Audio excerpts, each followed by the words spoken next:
Anna from NHCSR here. I've been putting these field reports into the Serious Grower feed throughout the season, but we are coming very close to the end of pest alert season. Most of our commercial growers up here in the Northeast are shifting gears to harvest season, so we're also coming close to the end of these field reports. Please reach out if you want to see me continue these short weekly bursts of information, and make sure to rate and review this podcast because it helps other serious growers find us, and it lets me know what you love to hear more about. So if you're listening on Apple Podcasts, for example, just go to our main show page, scroll down past the episode list, and tap the stars to leave a rating. You can also write a review to share your thoughts. Thank you so much for supporting the show. All right, top line reports for August 26, 2026. Cucurbit downy mildew has been confirmed in cucumbers and watermelon. In Pennsylvania and Ohio, there are also some isolated reports on butternut in Alabama.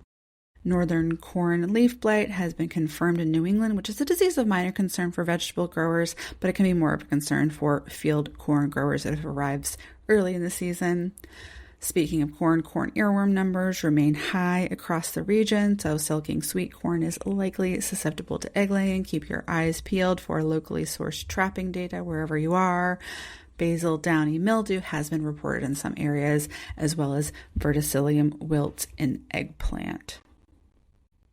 But let's dive into cucurbit downy mildew and its biology and management, because that is what the experts are talking about this week.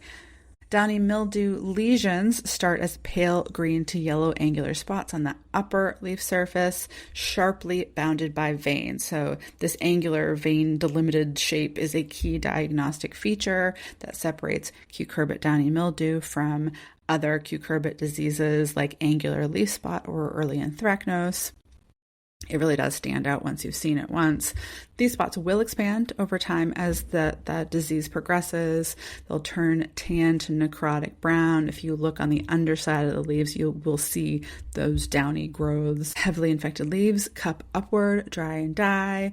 Petioles will stay erect, giving that classic scorched canopy look. Foliage will bear the brunt, but that severe defoliation drives the yield loss or plant death that makes cucurbit downy mildew stand out as a more severe fungal disease than other fungal diseases that might be impacting the health of these crops.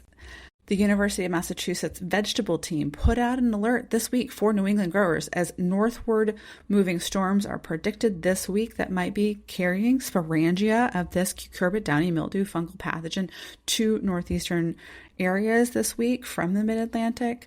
While many cucurbit growers may have already been deploying a preventative fungicide spray program for our other run-of-the-mill fungal diseases, ongoing downy mildew outbreaks in cucurbits may necessitate shifting from protectant to targeted fungicides for cucurbit downy mildew. So consider treatment costs, weighing that against the remaining crop value. Cucurbit downy mildew has certainly showed up a little bit later in the season than we usually expect it. I put a link in the show notes to some resources from Meg McGrath about fungicide selection, and certainly reach out to your local extension specialist if you need help with material selection or deciding whether or not a different approach is worth it for you. I'm also putting a link to a resource from Penn State where experts have been reporting on risk all season.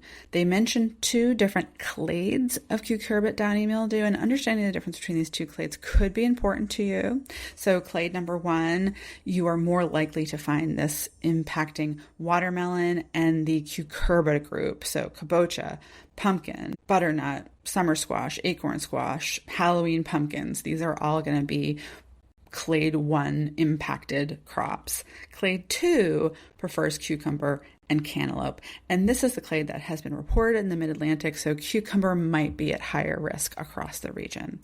Given that many growers continue to harvest cucumber until late in the year, I know a lot of people up here will continue to harvest cucumber until frost takes it. So there might be some folks who have later planted cucumber that needs more protection than a cucumber crop that is close to the end of its harvest life. Again, weigh the benefits and costs of using pesticide. Taking a turn to discuss other cucurbit diseases of note, this week we have heard reports of Plectosporium in pumpkin across several areas in the mid-Atlantic. Plectosporium blight, it's also known as white speck. It's a soil-borne fungal disease caused by Plectosporium fungi that attacks cucurbit crops like pumpkin, squash, and zucchini.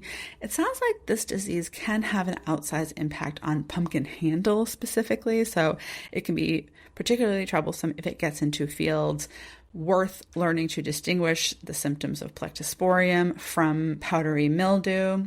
I know powdery mildew, if it's very severe, can cause similar issues, especially in that all-important pumpkin handle, but this could be a standout, and it sounds like it's turning up in more spots. Infection is characterized by the production of numerous light tan to bleach spindle-shaped lesions that develop on vines and the undersides of infected leaves.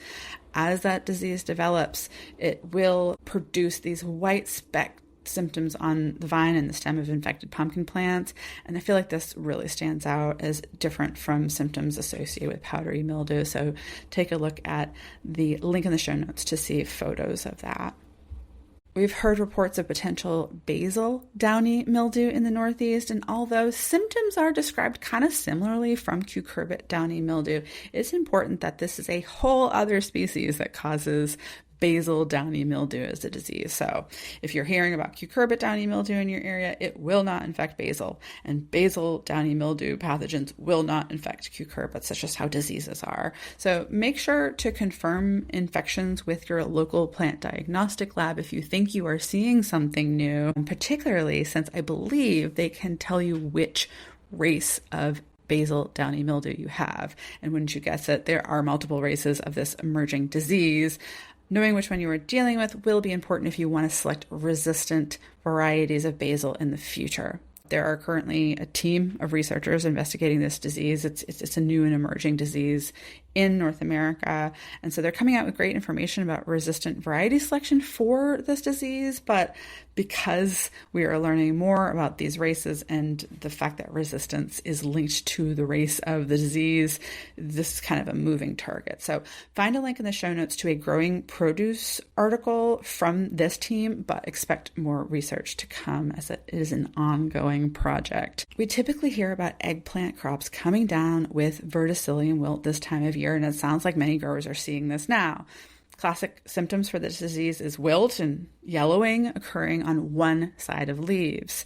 This is reflecting this weird phenomena that the fungus will clog up vascular tissue, provided this one side of the leaf symptoms. It sounds like there are some big differences between the types of eggplants in terms of susceptibility to Verticillium wilt, so there's certainly some potential for resistant variety selection.